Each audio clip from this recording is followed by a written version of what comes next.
Tuhan kita dan semangat kita. Haleluya ya. Selamat datang bagi saudara-saudara yang baru saat ini beribadah bersama-sama dengan kami. Kami sangat senang Bapak Ibu Saudara ya boleh datang di tempat ini bersama-sama beribadah di tempat ini. Tentu ini sukacita yang luar biasa. Nah, saudara semua yang diberkati oleh Tuhan, saya tidak percaya bahwa Natal itu tidak berarti berhenti atau berakhir setelah doa berkat jasmani. Ya, kan banyak orang berdoa berkat jasmani selesai pulang kabur. Enggak selesai di situ. Ya, Natal tidak selesai di situ. Masih ada kelanjutannya, saudara. Ya, ini Natal. Nah, Bapak Ibu Saudara semua yang dikasihi Tuhan, hari ini saya membawakan Natal yang saya ambil dari kitab Lukas pasal 2 ayat 8 sampai dengan 20. Ini sebenarnya sudah sering ya, di mana-mana ini terus yang dibawakan.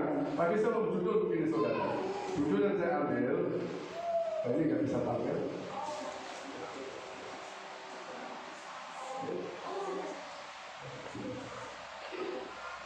Bisa tolong?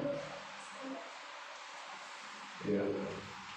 Nah, saudara, dalam kitab Lukas pasal 2 ayat 8 sampai dengan 20. Ini dimanapun Natal kita sering mendengar firman Tuhan ini. Semua bacakan dulu ya. Oh puji Tuhan, ya. Ini judulnya saudara. Natal adalah berbicara tentang runtuhnya tembok kemustahilan ya. Runtuhnya tembok kemustahilan. Lukas pasal 2 ayat 8 sampai dengan 20. Ini sambil berjalan saja saudara ya, berhubung waktu. Dan juga minta maaf sebelumnya karena tadi memang kayak perjalanan Pak Hage sekeluarga terkendala masalah jalan. Itu sebabnya saudara kenapa kayak Natal kita kemarin itu juga mundur sekian menit atau sekian setengah jam mungkin lebih. Ya karena untuk teman-teman kita saudara-saudara kita ini kan dari jauh. Ya perjalanan bukan mudah, perlu tekad yang tinggi, perlu semangat yang tinggi. Tetapi puji Tuhan ya, walaupun terlambat tapi masih bisa bersama-sama dengan kita. Inilah yang perlu kita apresiasi pada teman-teman dan saudara-saudara kita yang dari jauh yang boleh datang. Nah, sambil berjalannya khotbah saya saudara, saya mau sampaikan firman Tuhan pada hari ini yang saya kasih judul ini ya. Natal adalah runtuhnya tembok kemustahilan. Bapak Ibu Saudara semua yang dikasihi oleh Tuhan.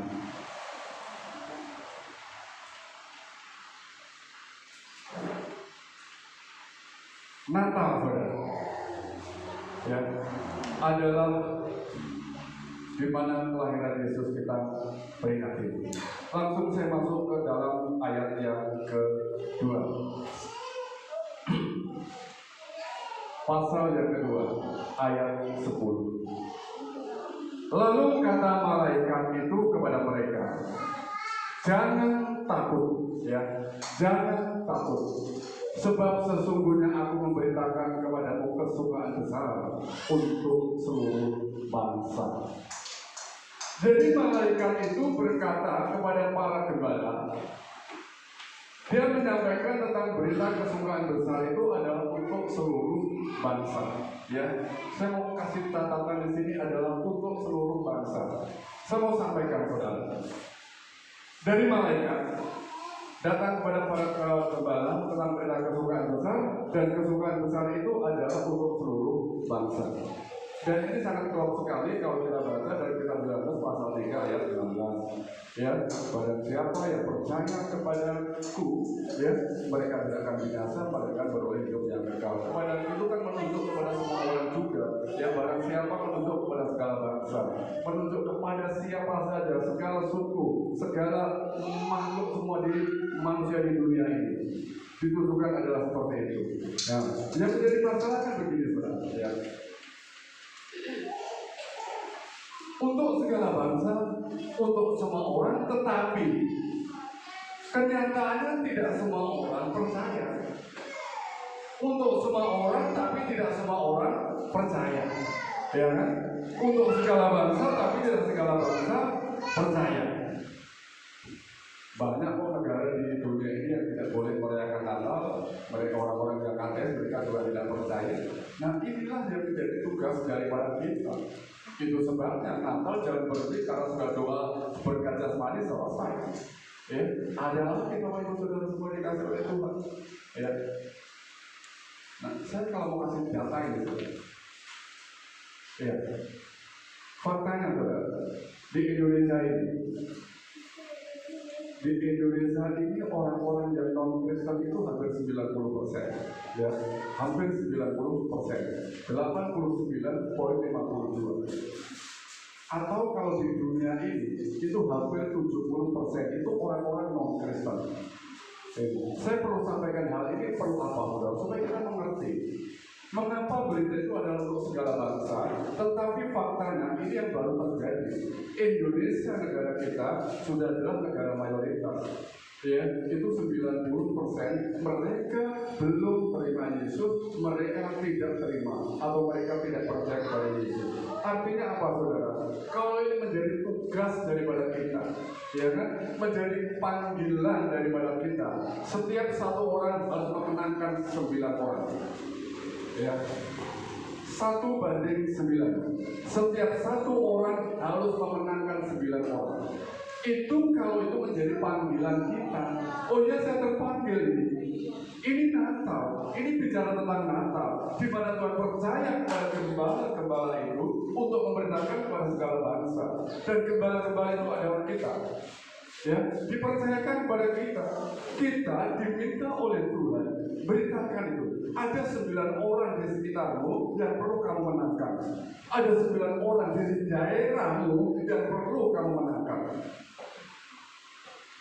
Ini paling tidak menjadi gambaran. Kalau kita mau menangkan seluruh dunia, 1:7, yaitu kalau kita bicara tentang dunia, karena persentase orang non Kristen di dunia ini adalah hanya 30% saja. Ya, memang besar, tetapi kalau dibandingkan dengan orang-orang yang beragama non Kristen, ternyata adalah masih 1:7. Artinya apa? Satu orang harus memenangkan 7 jiwa, bawa mereka kepada Tuhan. Natal berbicara tentang memenangkan jiwa, tentang segala bangsa. Jadi Natal berbicara gerakan orang-orang percaya untuk memenangkan jiwa, untuk mengambil jiwa-jiwa yang saat itu hilang. Nah, saudara semua yang dikasih oleh Tuhan. Nah, Kristen di Indonesia, saudara, hanya 10,48 saja. Ya, 10,48, atau di dunia hanya 31,2% saja. Inilah yang menjadi panggilan kita. Ya, ini yang menjadi panggilan kita. Ya, Bapak Ibu saudara semua yang dikasih oleh Tuhan. Kalau kita bicara tentang dunia, bahkan Israel sendiri pun tidak percaya. Makanya kalau dari orang Kristen yang ke Israel ini payah sekali juga. Itu orang Israel sekarang sampai hari ini buat mereka tidak percaya kalau Yesus itu adalah Tuhan. Sampai hari ini mereka percaya. Ya, mereka tidak terima. Dia percaya Allah itu satu, Allah itu eka, Allah itu adalah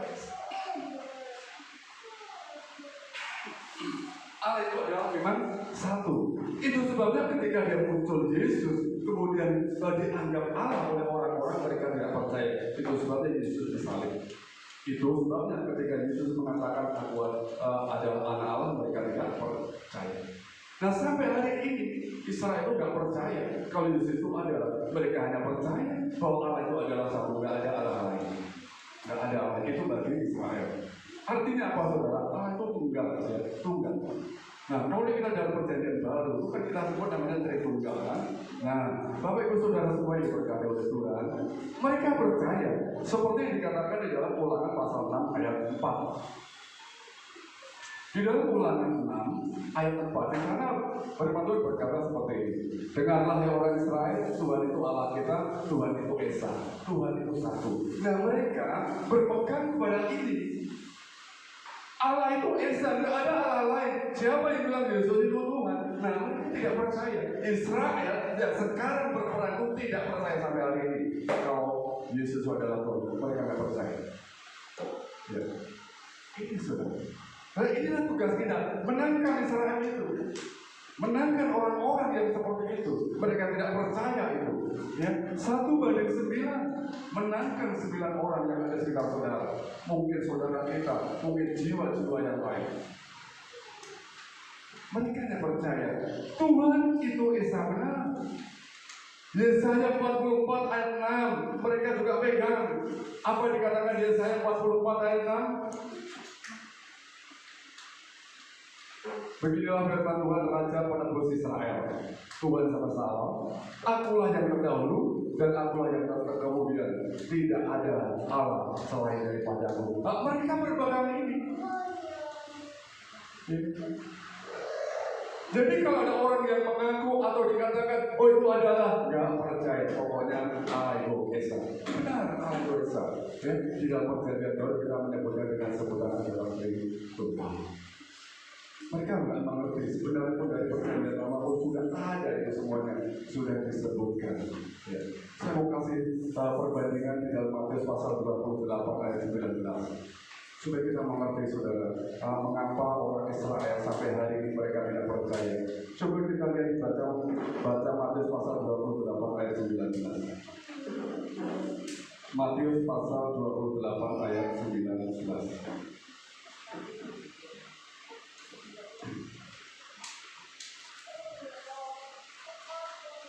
Firman Tuhan berkata seperti ini. Karena itu pergilah dari kanan semua bangsa muridku dan baptislah mereka dalam nama Bapa, Anak, dan Roh Kudus. Jadi ada 3, Bapa, Anak, dan Roh Kudus. Maksudnya adalah memang Bapa, Anak, dan Roh Kudus itu adalah Allah yang Esa. Di dalam satu yaitu pribadi Allah yang Esa itu sendiri. Bapa, Anak, dan Roh Kudus. Nah, saudara, ini ya kalau kita sebut di dalam perjanjian baru. Nah, kemudian juga di dalam 1 Yohanes pasal 5 ayat 7 dan juga 8 juga dikatakan, sebab ada 3 yang memberi kesaksian di dalam surga, Bapa, Firman, dan Roh Kudus, dan ketiganya adalah satu. Nah, inilah ayat-ayat yang untuk membentengi kita ketika orang mengatakan Yesus itu bukan Tuhan. Ya, ini kita pakai. Jadi kalau orang mau membentengi dirinya, mau memproteksi dirinya tentang orang yang mengatakan, oh Yesus itu bukan Tuhan, Yesus itu manusia biasa, pakai ayat ini. Ya, pakai firman Tuhan. Yesus adalah firman Allah itu sendiri. Ya. Bapa, Anak, dan Roh Kudus. Anak di sini contohnya menyebut kepada Yesus, yaitu Anak itu adalah firman Allah itu sendiri. Dan ada 3 yang memberi kesaksian di bumi, roh dan air dan darah, dan ketiganya adalah satu. Nah, ini saudara semua dikasih Tuhan. Kita mesti paham, kita mesti mengerti. Ini yang terus saya sampaikan. Kalau kita bicara tentang berkat, untuk sementara kita tidak tahu tentang siapa Yesus, kita akan gampang menjadi sasaran iblis, sasaran daripada serigala-serigala di luar sana. Mari kita belajar ya, untuk memahami. Kemudian kita kembali kepada firman Tuhan. Bapak Ibu Saudara semua, gembala dan menunjuk pada gembala gereja, ya. Tapi gembala adalah seorang gembala atau pekerjaan seorang pengembala, tukang menggembalakan domba. Ya, pekerjaannya adalah seperti itu. Dalam perjanjian lama, di kalangan orang Yahudi gembala atau menjadi seorang gembala itu adalah pekerjaan yang sangat mulia. Mulai dari Habel, Yakub, Musa, dan Daud itu pekerjaan mereka. Itu sudah memang pekerjaan mereka. Mereka betul-betul sangat menyenangi dengan pekerjaan ini. Ini adalah leluhur Israel, nenek moyang Israel, Yakub, Musa, Daud. Mereka menjadi gembala. Bahkan Daud menyebut Tuhan adalah gembala yang baik. Tetapi pada abad pertama, pekerjaan sebagai gembala telah kehilangan kemasyhurannya, telah kehilangan daripada pengertian yang tadinya begitu mulia, yang tadinya begitu baik, begitu masuk di abad pertama di tahun Masehi hilang kemasyhurannya. Pekerjaan gembala dipandang menjadi rendah. Bapak Ibu Saudara, pekerjaan gembala dipandang rendah. Pada malam Natal pertama, Allah mempercayakan berita kesukaan bersatu kepada gembala-gembala, orang yang terhina, yang terlupakan, dan orang-orang yang rendahan, orang-orang yang berada di pinggirnya, orang-orang yang tidak termasuk dalam nominasi atau perhitungan. Saudara semua yang dikasihi oleh Tuhan, inilah yang inti daripada firman Tuhan yang mesti kita pahami pada saat ini. Saudara semuanya, mungkin ada yang bertanya, bagaimana mungkin berita begitu besar, berita sukacita itu, kesukaan besar itu dipercayakan kepada orang-orang pinggiran, kepada orang-orang yang terhina, kepada orang-orang yang tidak memiliki kapasitas. Seorang gembala, apa sih kapasitasnya? Seorang tukang gembala domba, apa sih kemampuannya? Apakah dia memiliki kapabilitas ke sana? Apakah mereka memiliki potensi sana? Tidak ada. Tetapi saudara semua dikasih Tuhan percayakan itu semuanya kepada mereka. Ya, percayakan kepada mereka. Mereka ini adalah komunitas yang kecil. Mereka adalah orang-orang yang rendah dalam kasta-kasta sosial. Rendah mereka. Sebuah komunitas yang tidak dipandang, sebuah komunitas yang diremehkan. Gembala-gembala ini mereka lihat adalah seperti itu. Inilah Natal yang sesungguhnya. Ya, inilah Natal yang sesungguhnya, mengubah paradigma yang tadinya mustahil. Karena Natal itu menjadi tidak mustahil. Bagaimana mungkin seorang gembala domba bisa diterima, bisa dipercayakan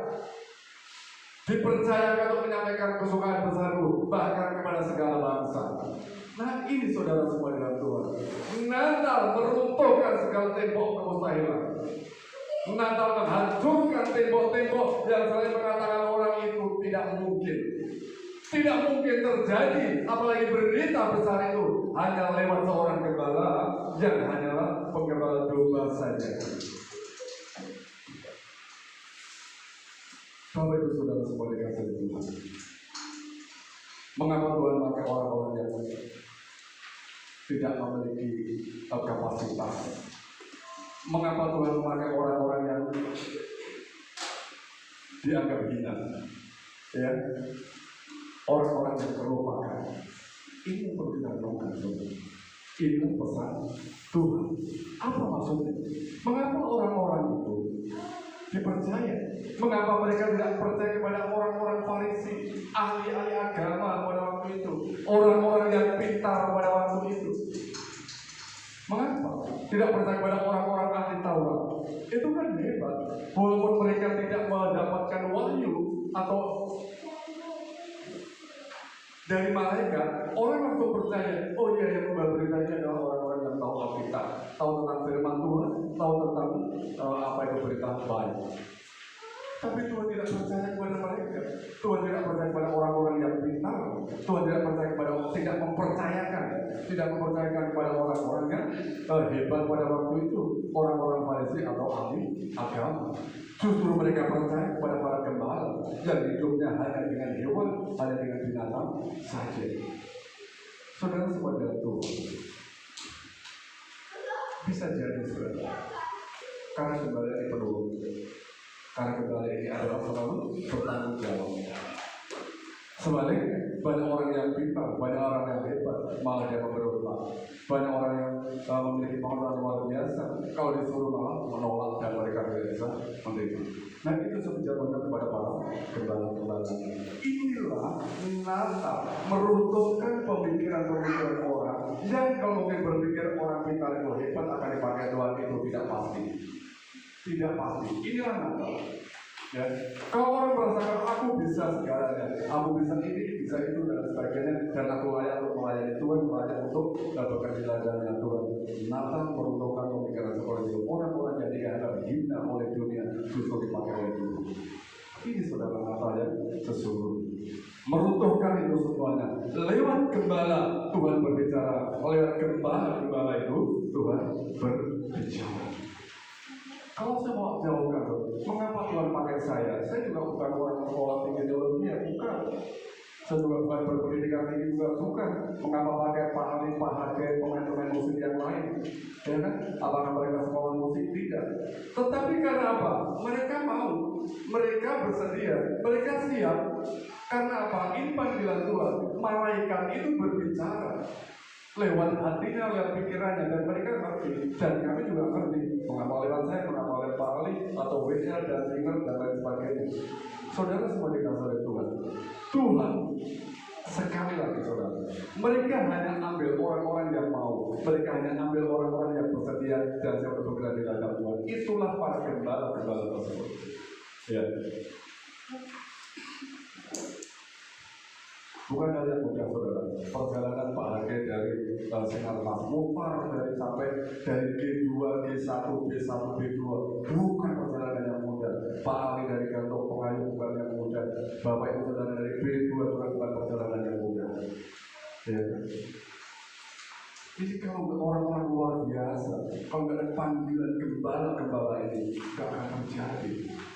Ini hebatnya Tuhan pakai orang-orang yang jauh, mereka peduli, mereka empati kepada pekerjaan Tuhan yang ada. Saudara semua dikasih oleh Tuhan. Ini Tuhan berbicara seperti itu lewat para gembala, ya.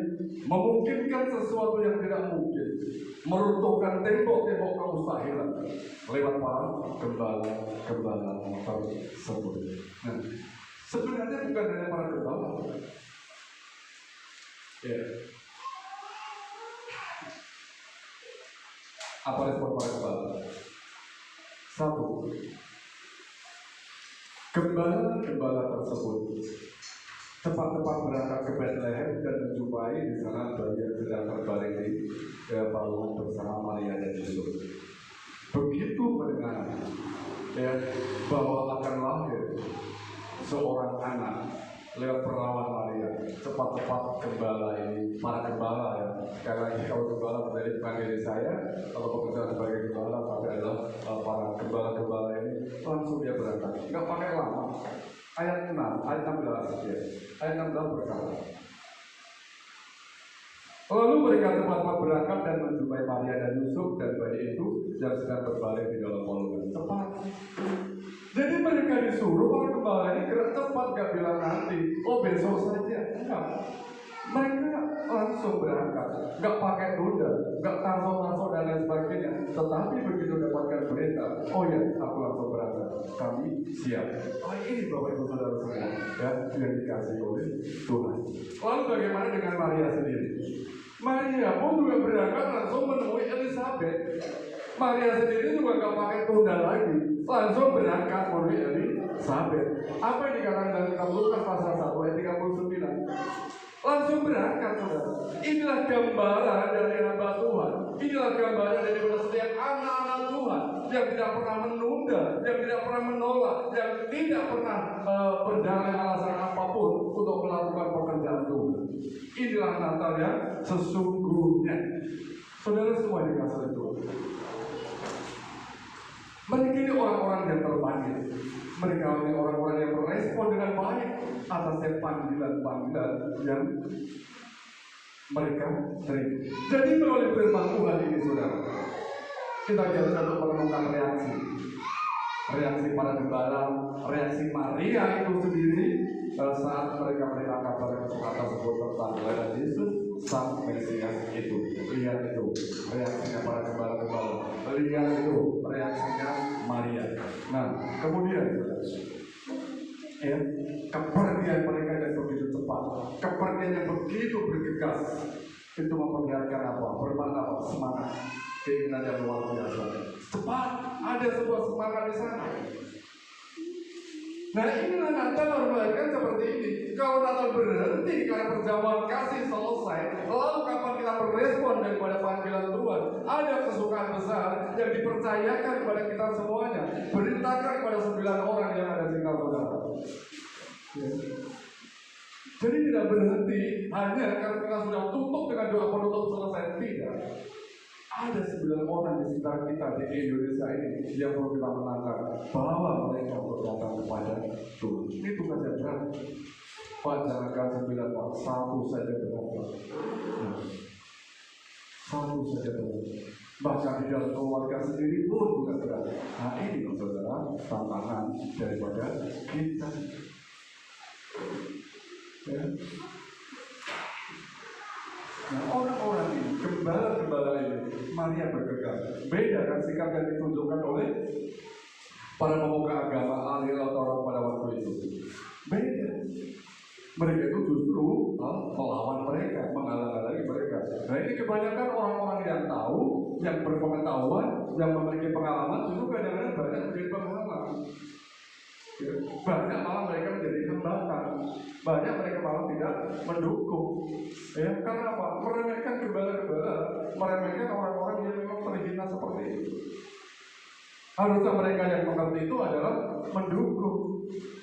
Orang yang mengerti bukannya merespon dengan baik, orang yang bukan merespon dengan baik panggilan daripada untuk menyebarkan kesukaan besar kepada segala bangsa, tapi mereka kadang-kadang malah menentangnya, mereka kadang-kadang malah menolaknya.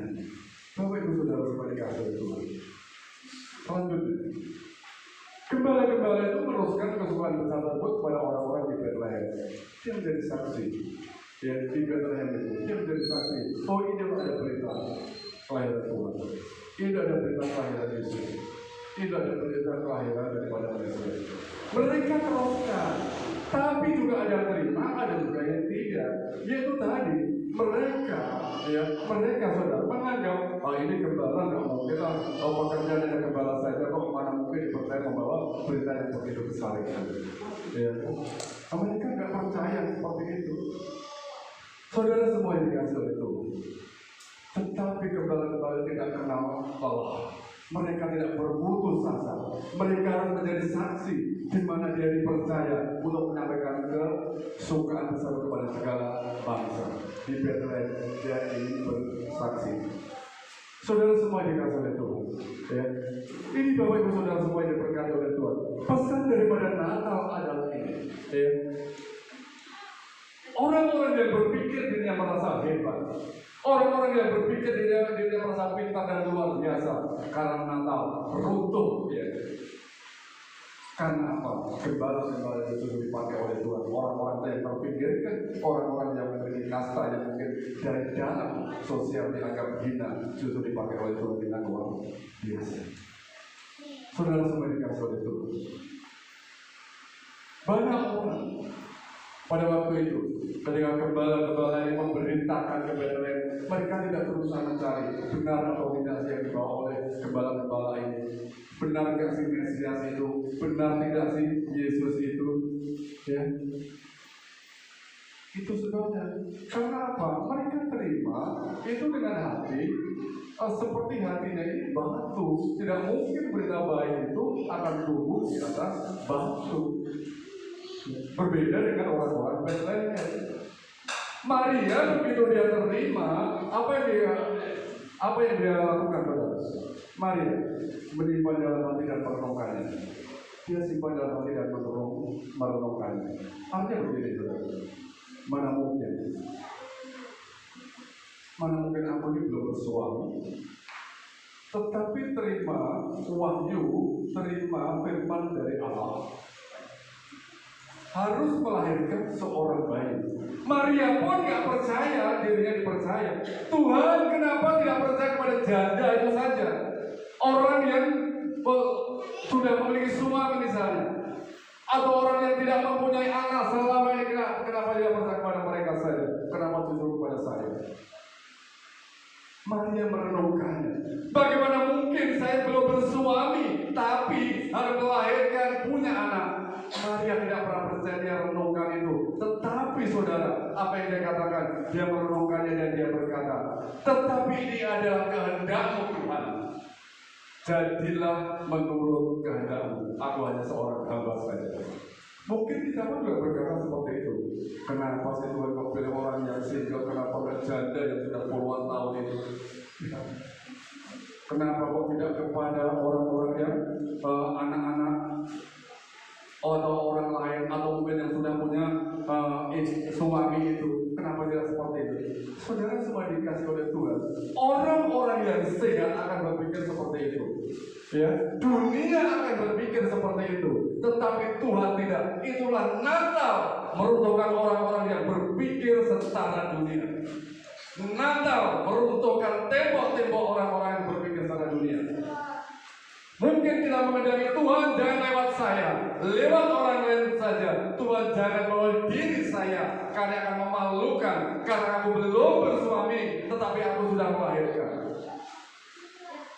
Bapak Ibu Saudara semua dikasih, inilah pekerjaan Tuhan. Tidak masuk akal, tidak masuk logika, tetapi semuanya terjadi seturut dengan kehendak Tuhan.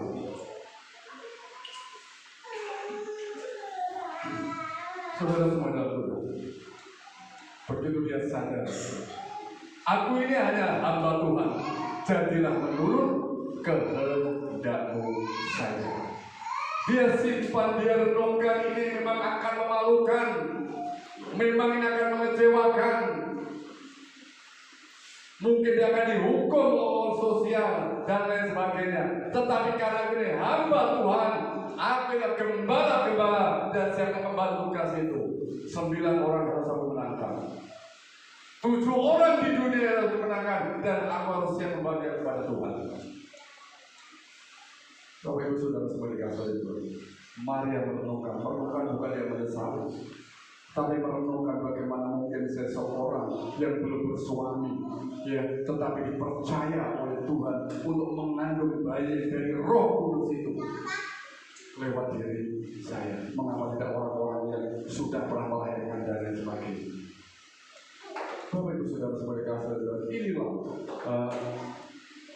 kenapa marah itu menyimpannya dalam hati dan merenungkannya siang dan malam. Ya. Saudara semua diberkati oleh Tuhan. Maria mungkin belum lagi berpikir bagaimana status anak ini nanti ya, bapaknya siapa dan lain sebagainya, bagaimana nanti kakaknya dan lain sebagainya. Nah ini menjadi perenungan. Kalau hari-hari itu paling menjadi perenungan. Nah tapi inilah saudara pekerjaan Allah.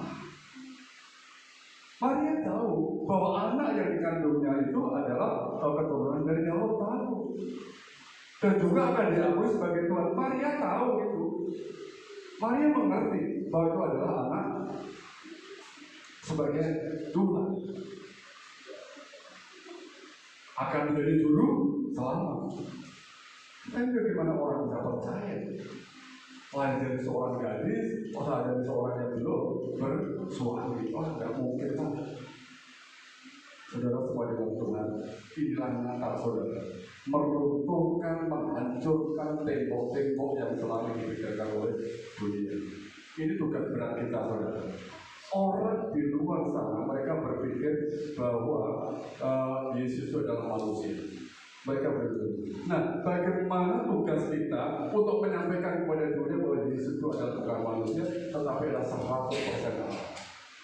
Firman itu telah menjadi daging, firman itu telah menjadi manusia. Ya. Inilah yang perlu kita sampaikan. Firman itu adalah Allah sendiri, firman itu bersama-sama dengan Allah dan hidup di antara kita semuanya. Nah ini kita perlu sampaikan. Jangan sampai mereka percaya bahwa Yesus manusia kemudian dituhankan atau diangkat menjadi Tuhan. Tidak ada yang seperti itu.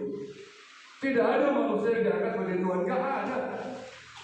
Siapa yang mengangkat manusia menjadi Tuhan? Tidak ada. Siapa yang buat SK? Siapa yang buat surat keputusan? Tidak ada.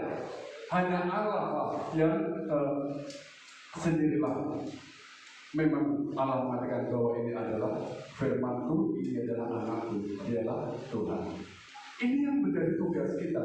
Sampaikan itu. Berita kesukaan besar itu adalah tugas kita. Sampaikan kepada 9 orang yang kita. Itu tugas kita. Sampaikan kepada segala bangsa. Ya. Ini bagi saudara semua. Akhir-akhir ini, saudara kita yang gereja lain mengambil sebuah tema untuk menepis anggapan bahwa Yesus itu bukan manusia, lalu mereka mengambil tema lain. Enggak apa-apa. Nah, hari ini saudara, saya mau katakan kepada saudara semuanya, dari firman Tuhan ini kita akan tahu siapa sebenarnya Yesus itu sendiri. Dia adalah memang Allah itu sendiri yang turun menjadi manusia. Mengapa harus Allah sendiri? Mengapa tidak diwakilkan? Mengapa tidak wakil saja kepada Pak Hage? Biar diwakilkan kepada Pak Hage saja. Saudara sepanjang Tuhan, kalau bukan Allah sendiri yang turun ke dunia saudara, tidak akan pernah beres pekerjaan ini. Ya, tidak akan pernah beres. Manusia semuanya berdosa, manusia semuanya telah kehilangan kemuliaan Allah. Itu sebabnya Allah turun sendiri, ya, lewat anaknya yang tunggal itu, ya, lewat anaknya yang dia kasihi itu, yaitu Yesus itu. Dia turun sendiri, gak perlu wakil. Kadang-kadang wakil juga saya percaya, ya, itu sebab dia datang sendiri. Allah turun tangan sendiri. Bapak Ibu Saudara semuanya berkati oleh Tuhan. Ini kepercayaan tentang iman. Kira-kira percaya atau tidak?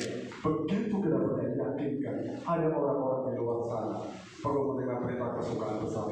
Bapak Ibu Saudara adalah gembala-gembala. Bapak Ibu Saudara adalah Maria yang segala tepat bertindak, tepat melakukan segala sesuatu. Ya. Nah, ini.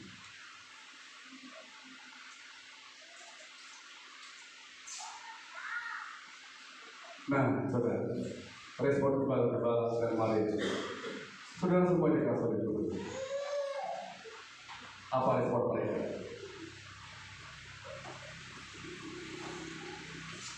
Para gembala kemudian kembali kepada kawanan domba mereka di padang rumput sambil memuji dan memuliakan Allah.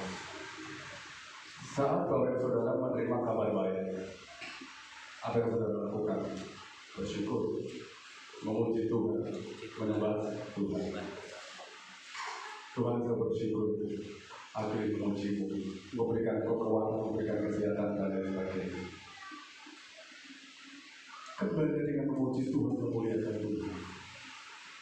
Sudah dipercayakan, aku sudah dipercaya untuk melayani, aku dipercaya untuk ambil bagian dalam pekerjaan Tuhan. Satu-satunya adalah yang harus mengerjakan, memuji dan memuliakan Tuhan.